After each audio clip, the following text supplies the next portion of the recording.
Please ignore the empty bookshelf. I hate that it's in the shot. I'll have to rearrange my bookshelves later, but today I wanted to talk about all of the books that I've read this year. There are not that many. I was trying to graduate between the months of January and April, so that was just me working on school for like 10 hours a day on all of my free time, and it was a very stressful time. But I thought this video could be a little bit more casual, kind of like a couple of friends talking about books that we're reading. These are all of the books that I have read this year. So I have a glass of wine. I hope you will grab a beverage of your choice, and let's have a great time. I may or may not be going in order. I'm not so sure. And some of these books I did read like 6 months ago, so bear with me if I don't remember everything about them. But I do know that the first book that I had read was Magic Lessons by Alice Hoffman. This one I really enjoyed. It is the third book that I've read from its series. I know that the books were published out of order, and I've read them in order of when they were published. So far, The Rules of Magic has been my favorite. This one is probably my second favorite, and Practical Magic is my third. This one, it's very sweet. Not sweet, it's not sweet. I enjoyed the conversations on love. That's always been my favorite about this series, is all their conversations on love.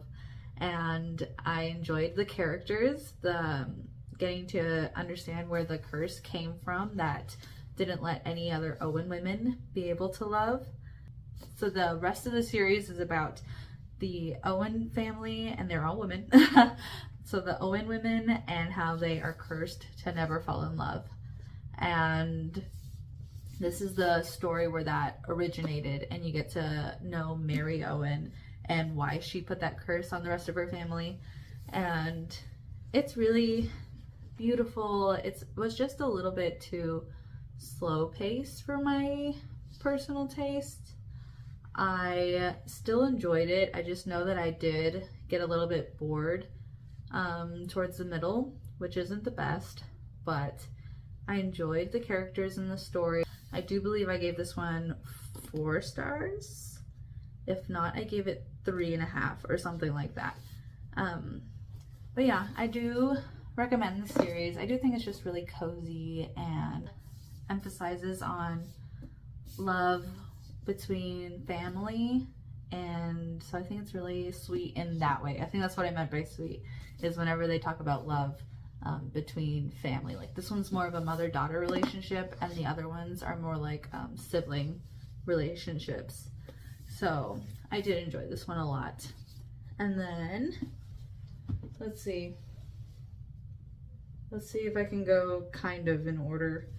I don't know where it went, but I know I read The Thursday Murder Club by Richard Osman, and that one was also really cute. It's about the Thursday Murder Club is a group of more elderly people, elderly citizens that live in a nursing home and join together every Thursday to discuss murders. They typically discuss old murder cases that haven't been solved, and then suddenly there's actually a murder at their nursing home, and so then they are trying to solve it because, you know, they're experienced with their club.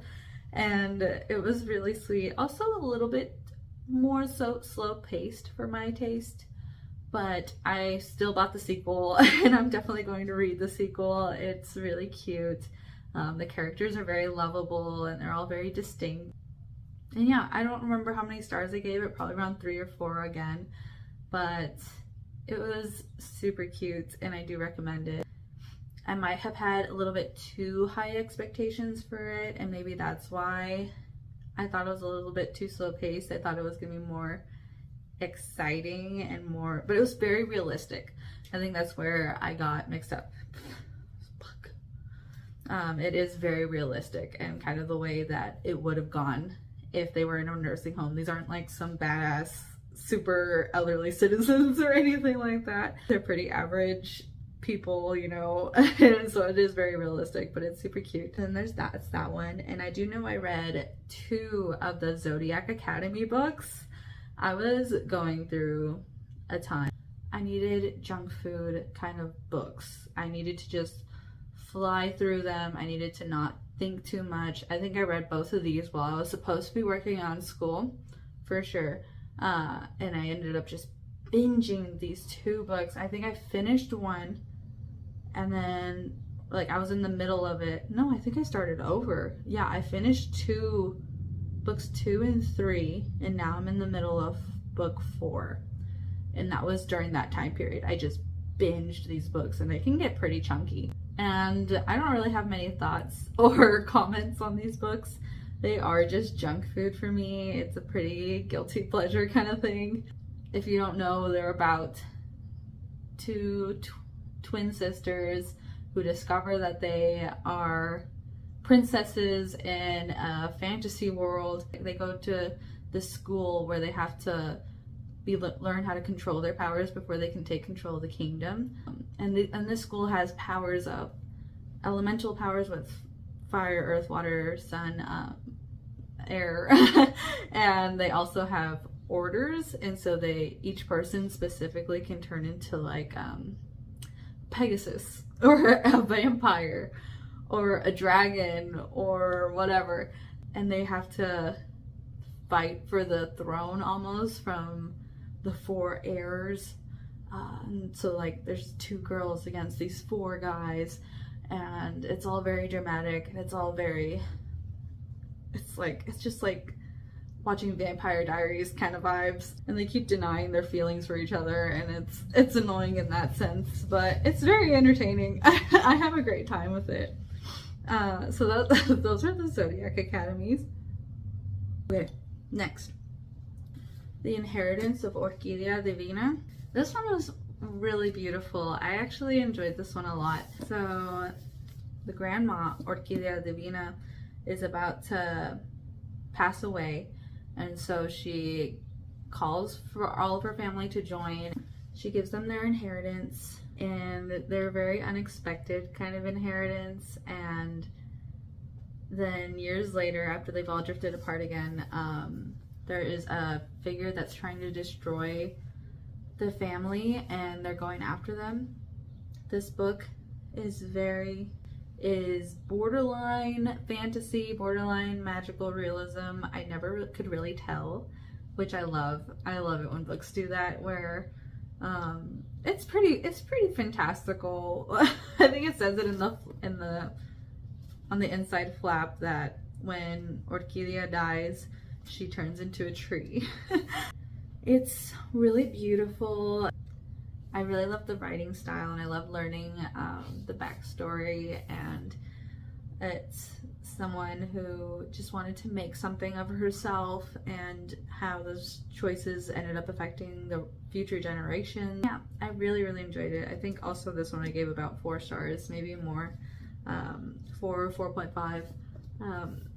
But yeah, I really highly recommend this one for just really cozy, fantastical, almost magical realism kind of vibes. And yeah, great book. Then I know somewhere in there I read Intercepts by Thomas Payne, I believe. That one was so good. I believe I gave it 5 stars. I read it on my Kindle, and it blew my mind. I think I connected to it more because of the place that I work in. It is a horror. It's definitely horror. It's just like this man who is going to work, and he is in management. So he's working for this government facility where they have to give people a gas that completely take away all 5 senses. And so these people are kind of like vegetables, where they can't see, hear, taste, feel anything. And so you get to kind of see some of the Intercepts perspectives, but mostly from the guy's perspective, the main character.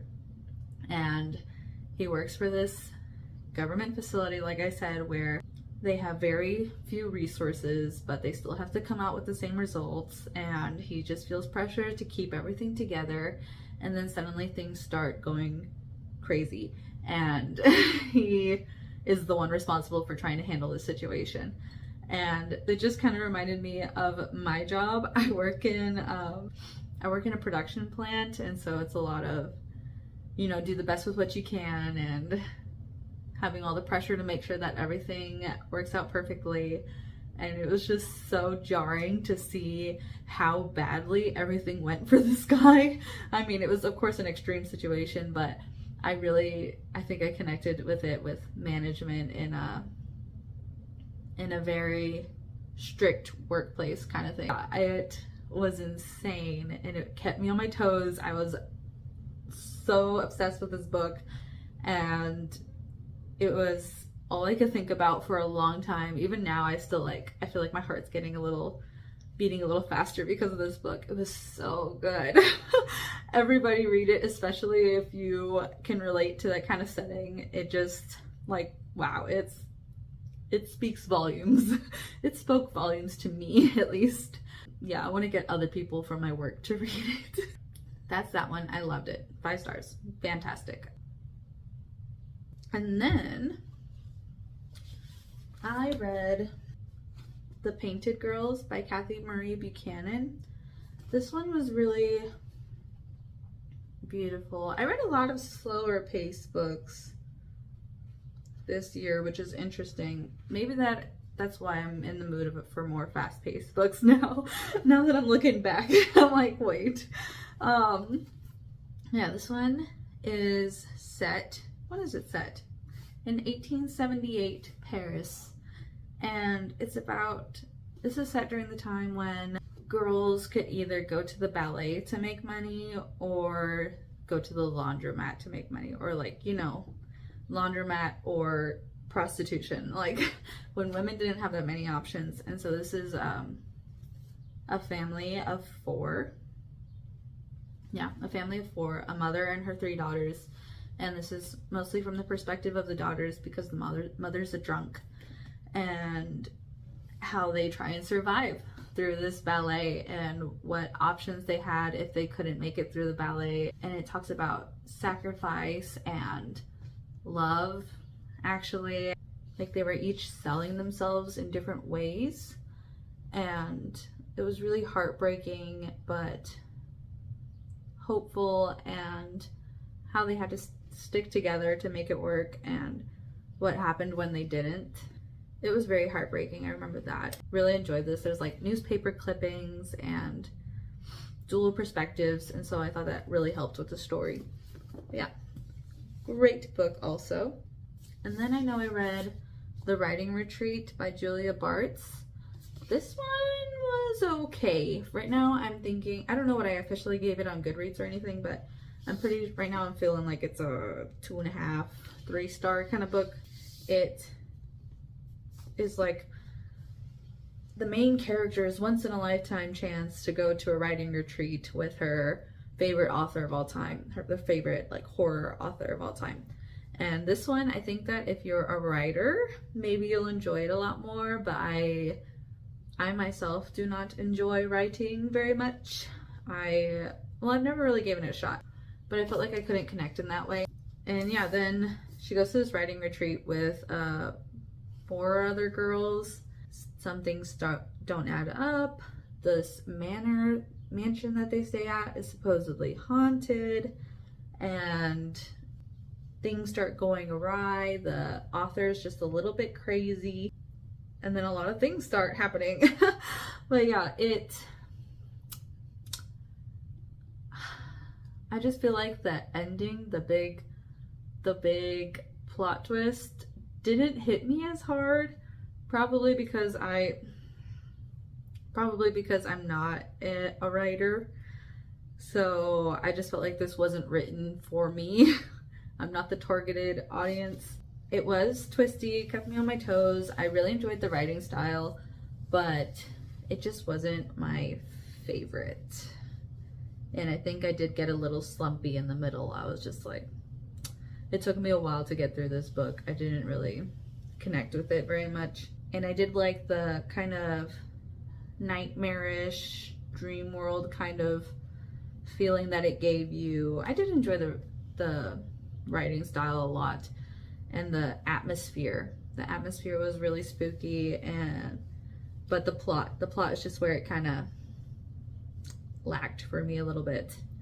Yeah, so that's that one. The next I read Babel.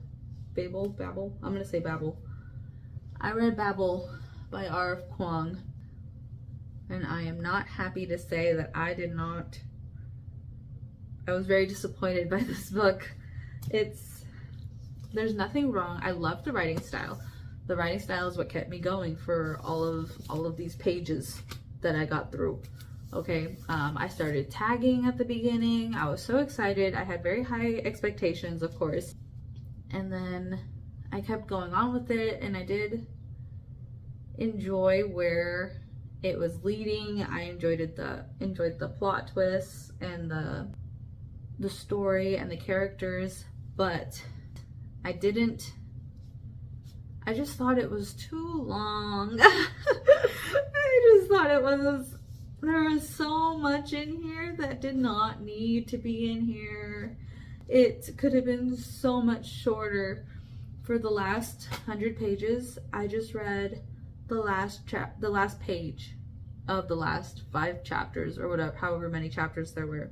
Just read the last page of each, page or 2 maybe, and I got the gist of it. I think I understood what was happening, and I actually enjoyed that method a lot more than when I was reading every single word. I felt more connected to the characters, connected to what was happening in the plot. I was feeling very emotional in those last 10 total pages that I read of the last 100, and I just don't think it was all necessary. I was getting kind of annoyed. I felt like the same thing was just being repeated over and over and over. The atmosphere and the message and the plot and the ending was so fast-paced. It was very climactic, but there was just so much in there. It did not need to be in there, and that was the worst feeling. I felt, I just couldn't. I didn't want to read it anymore. So that was my compromise, was I needed to know what happened, but I also did not want to read it anymore.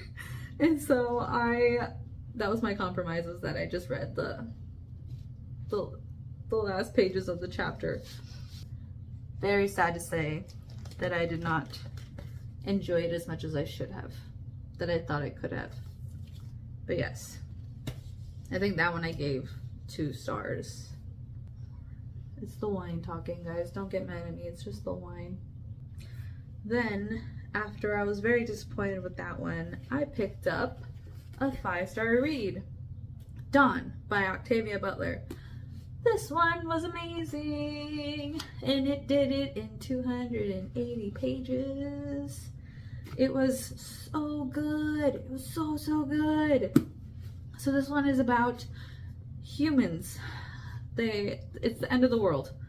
They killed themselves in a nuclear war, and right when humanity is about to all become extinct, that's when aliens, the Oankali, I don't know, the aliens come and save them. But in exchange for saving them, they want to trade genes with them, which is an interesting concept. And so they start interviewing humans that they had saved to see who would be the best to start leading other groups of humans to prepare them for this gene trading and for survival back on Earth. Right now they're all living in the alien ship, but the end goal is to have them all go back down to Earth and start having babies with aliens. So then that way the aliens' babies are more human-like and the human babies are more alien-like. And for some reason, that is just something that the aliens have to do. They compare it to humans' need for breathing. They just have to start gene trading at some point. And so then that's where, so the main character is one of the people who are chosen to be a leader for these groups of humans. And she has to go through all of that adjustment of like learning that there's alien life and learning their customs and trying to wrap her head around whether she's okay with gene trading or not, because with these more alien-like humans, is humanity really gonna live on? Are we still keeping humanity? Will they be present enough?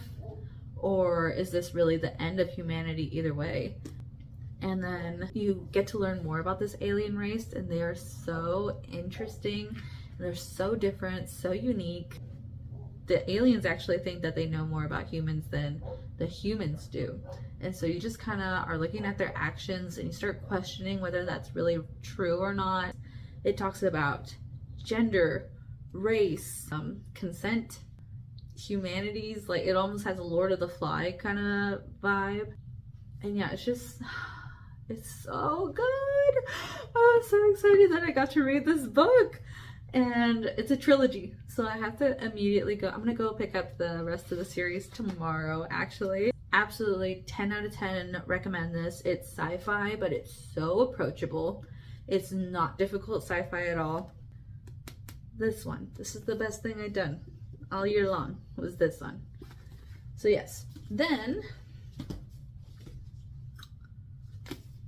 I read Siren Queen by Nghi. And this one was very, very good. I mean, after reading Dawn, it was kind of hard to pick something to read after that. But I think this one did a pretty good job.